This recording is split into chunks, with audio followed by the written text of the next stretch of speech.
Hello, আসসালামু আলাইকুম রহমতুল্লাহি ওয়া বারাকাতুহু। বর্তমানে সিঙ্গাপুরে এসপাস পারমিট সিস্টেমটাকে ব্যবহার করে আমার প্রাণপ্রিয় বাংলাদেশি ভাইয়েরা বিভিন্ন পদ্ধতি পথ অবলম্বন করে সিঙ্গাপুর আসতেছে। এটা তাদের দোষ না, এটা বাংলাদেশের এজেন্সিরা এই পথগুলোকে ব্যবহার করে আনতেছে। এখন সিঙ্গাপুরে মিনিস্ট্রি অফ ম্যান পাওয়ারের রুলস এন্ড রেগুলেশন অনুযায়ী এসপাস সিস্টেমটা কি, এসপাসে কারা আসতে পারবে বা নিয়ম কানুনগুলো নিয়ে অলরেডি একটা বিস্তারিত ভিডিও আমার এই চ্যানেলে দেওয়া আছে, চাইলে আপনারা সেটা দেখে নিতে পারেন। আজকে ভিডিওতে মূলত আমি এসপাস নিয়ে বলতে আসি নাই। হ্যাঁ, তবে এসপাসের কথা এই জন্যই বলতেছি যে এসপাসের বিভিন্ন ভিডিও দেখার পর আমার বাংলাদেশি ভাইয়েরা কনফিউজড হয়ে যায়। আপনারা যারা সিঙ্গাপুরে বর্তমানে এসপাসের যে চলমান প্রক্রিয়াগুলো নিয়ে জানতে আগ্রহী, যে এসপাসের ভিসা মূলত কত ধরনের বা কিভাবে এগুলো হচ্ছে, তাদের সবাইকে অ্যানভিশন ভিডিওতে ওয়েলকাম জানাচ্ছি সিঙ্গাপুর থেকে আমি মোহাম্মদ নুরুজ্জামান। আজকের এই ভিডিওটা বেশি লম্বা করব না।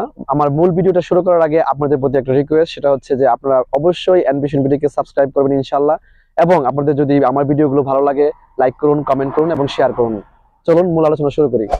আপনাদের মধ্যে যারা এখনো জানেন না এসপাস কি, তাদেরকে যদি আমি এক কথায় উত্তর দিতে যাই, তাহলে এসপাস হচ্ছে স্কিল পাস। মানে এই ক্যাটাগরিতে যারা আসবে তারা সিঙ্গাপুর গভর্নমেন্টের কাছে বা সিঙ্গাপুর মিনিস্ট্রি অফ ম্যান পাওয়ারের কাছে অলরেডি স্কিল মানে দক্ষ। সিঙ্গাপুরে যতগুলো সিস্টেমে ওয়ার্কার আসে বাংলাদেশ থেকে সহ অন্যান্য দেশ থেকে, তারা মূলত বেসিক ট্রেনিং প্রাপ্ত। আই মিন সিঙ্গাপুরের কনস্ট্রাকশন সেক্টর বলেন বা অন্যান্য সেক্টরগুলোতে বেসিক কর্মদক্ষতা তাদের আছে, কিন্তু তারা অভিজ্ঞ না, তাদের নির্দিষ্ট একটা কাজের উপর স্কিলড না। তো সিঙ্গাপুর গভর্নমেন্টের একটা সেক্টর হচ্ছে স্কিল পাস, মানে এসপাস।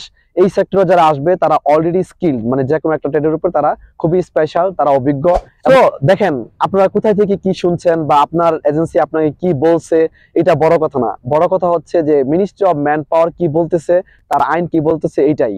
আপনার যদি জানার আগ্রহ থাকে বা আপনার যদি সেই ক্যাপাবিলিটি থাকে, আপনারা www.mom.gov.sg এই ওয়েবসাইটটা ঘুরে দেখতে পারেন। এখানে সব ডিটেলস দেওয়া আছে। এরকম শত শত বাংলাদেশিরা এখন এসপাস সিস্টেমে এসে সিঙ্গাপুরে ঢুকে তারা স্কিল টেস্ট দিতেছে, অথবা এসপাসে এসেও সিঙ্গাপুরে জেনারেল কাজ করতেছে। অহরহ এরকম হইতেছে। দেখেন, এই প্রত্যেকটা বিষয় ডিপেন্ড করে বাংলাদেশে যতগুলো এজেন্সি আছে বা দালাল আছে তাদের উপরে। এখন সিঙ্গাপুর গভর্নমেন্ট একটা সিস্টেম তারা দিয়ে দিচ্ছে, তো এটাকে যদি আমরা অসৎভাবে অন্যভাবে ব্যবহার করি, এটা তো সিঙ্গাপুর গভর্নমেন্টের দোষ না।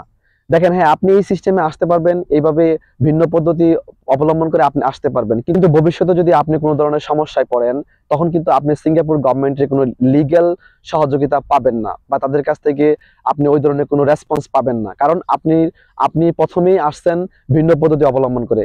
দেখেন, এসপাসে যে স্যালারি, এটা কিন্তু অনেক হাই, $3000 উপরে। এখন $3000 বেতন দেখায় আপনি যখন সিঙ্গাপুর ঢুকতেছেন, আপনাকে তো আপনার কোম্পানি $3000 দিচ্ছে না, কারণ আপনার সেই যোগ্যতা নাই। এবার আসি যে আপনারা যারা এসপাসে এসে স্কিল করতেছেন সিঙ্গাপুরে, এটা তো সমস্যা নাই, আপনি একটা সিস্টেমে সিঙ্গাপুর ঢুকতেই পারেন। এখন ওই সিস্টেম আসার পর আপনি সিঙ্গাপুর কতদিন থাকবেন এটা আপনার উপর ডিপেন্ড করে। আপনি 3 মাস থেকে 5 মাস থেকে চলে যেতে পারেন, এখানে স্কিল টেস্ট দিয়ে চলে যেতে পারেন, কোনো সমস্যা নাই। কিন্তু সমস্যা হচ্ছে এই যে আপনি স্কিল টেস্ট দেওয়ার জন্য এখানে আসবেন, যদি এর মধ্যে আপনার কোনো প্রবলেম হয়, তখন কিন্তু পুরো দায়ভার আপনার উপরে। এখন আজকের ভিডিওতে আমি যে মূল বিষয়টা হাইলাইট করতে চাই, সেটা হচ্ছে আপনারা যারা বিভিন্ন ভিডিও দেখে অথবা এসপাসের এই যে রিকোয়ারমেন্ট গুলো দেখে আপনারা যারা কনফিউজড হয়ে যান যে তাহলে আমাদের প্রসেসিং গুলো কিভাবে হইতেছে বা এসপাস আসলে মূলত কত রকমের।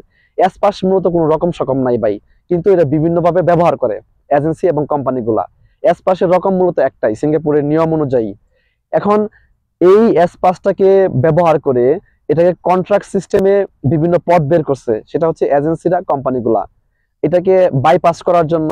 হ্যাঁ, এখন আপনার তো ভাই কোনো ওরকম লেখাপড়ার যোগ্যতা নাই বা আপনি ওরকম কোনো কাজের এক্সপার্টও না, কিন্তু আপনার যে পাসপোর্টটা তারা অ্যাপ্লাই করতেছে সিঙ্গাপুরে কোনো একটা কোম্পানির আন্ডারে, যে এজেন্সিগুলো এই কাজটা করতেছে, তারা সিঙ্গাপুর গভর্নমেন্টকে বুঝাইতেছে হ্যাঁ ভাই আপনার আছে, তারা কোনো না কোনো ওয়ে বার করছে, এবং সিঙ্গাপুরের সমস্ত ল ফলো করে তারা কিন্তু অ্যাপ্লাই করতে হয়।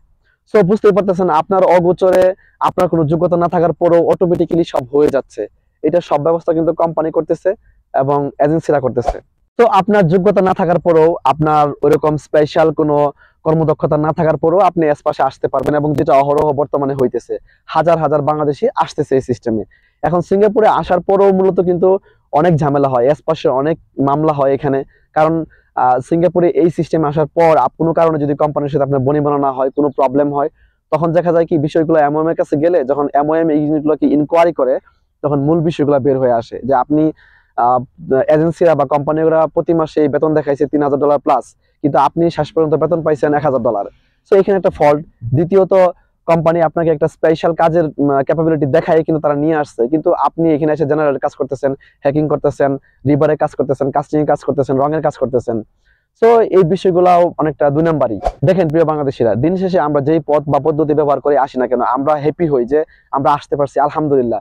কিন্তু মনে রাখবেন, 2 নাম্বার সিস্টেম মানে 2 নাম্বার। মানে কোন একটা দেশের গভর্নমেন্ট যখন একটা নীতি নির্ধারণ করে, যখন তারা বলে দেয় যে এই কাজের জন্য এই যোগ্যতা লাগবে, আপনি আমি যখন সেই যোগ্যতাগুলা বা সেই সিস্টেমটাকে বাইপাস করে আমরা অন্য সিস্টেমে আসতেছি, তখন এই জিনিসটা কি মানে অসৎ হয়ে যাচ্ছে না, বা এই জিনিসটা কি অনেকটা চালাকি হয়ে যাচ্ছে না?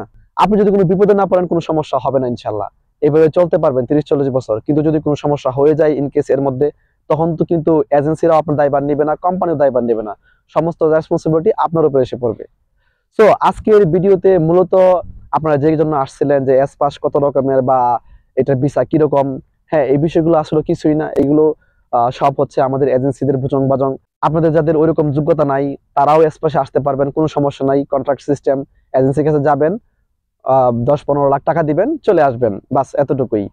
বাট আপনার যদি সত্যিকারের যোগ্যতা থাকে, তাহলে এস পাস নিয়ে আমার একটা ভিডিও অলরেডি দেওয়া আছে, ওই ভিডিওটা দেখতে পারেন। যাদের ভালো একটা কাজের উপর কর্মদক্ষতা আছে এবং সত্যিকারের ওইরকম কোয়ালিফিকেশন আছে, তারা এস পাসের জন্য প্রপারলি অ্যাপ্লাই করলে ইনশাআল্লাহ সিঙ্গাপুর এসে খুব সুন্দর একটা লাইফ লিড করতে পারবেন, আশা করি।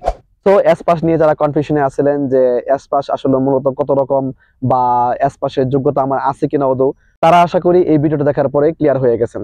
তো সিঙ্গাপুরে এই সমস্ত খুঁটিনাটি বিষয়গুলো যদি আপনারা জানতে চান, তাহলে অবশ্যই কমেন্ট সেকশনে এসে আমাকে জানিয়ে দিন, আমি চেষ্টা করব আমার যথাসাধ্য উত্তর দেওয়ার জন্য।